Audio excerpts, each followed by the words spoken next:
Parliament में चन्नी ने अमृतपाल का सपोर्ट किया है। अमृतपाल के सपोर्ट में चन्नी का बयान सामने आया।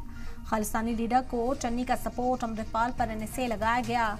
चन्नी का बयान आपको इस वक्त बता रहे हैं। आपको बता दें कि आज पार्लियामेंट के अंदर अमृतपाल का मुद्दा गूंजता हुआ नजर आया।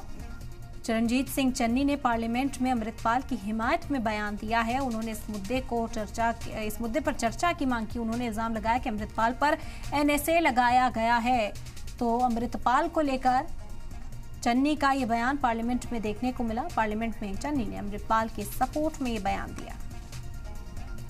इमरजेंसी ये भी है कि एक मशहूर नौजवान जो एक मशहूर सिंगर था, उसको गोलियों मार के मार दिया गया। आज तक सिद्धू मूसेवाला, उसके परिवार को इंसाफ नहीं मिला, वो दर दर भटक रहे हैं। ये भी इमरजेंसी, ये भी इमरजेंसी है। इमरजेंसी ये भी है कि 20 लाख लोगों द्वारा पंजाब में मेंबर पार्लियामेंट चुना गया और वो एनएसए लगाकर अंदर रखा हुआ है।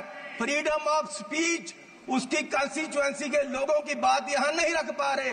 ये भी इमरजेंसी है।